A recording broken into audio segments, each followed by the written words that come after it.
Once you find something promising, this is where the decision gets made, the product details page.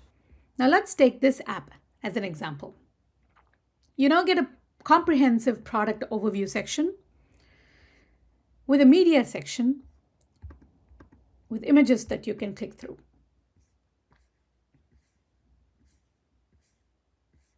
Next is a comprehensive specification section that offers compatibility information, the capabilities delivered by the product, version support, language support, all surface clearly, not buried.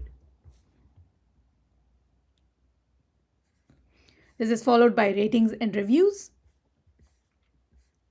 how to contact the publisher for support, and some resources for the user. Finally, the frequently asked questions.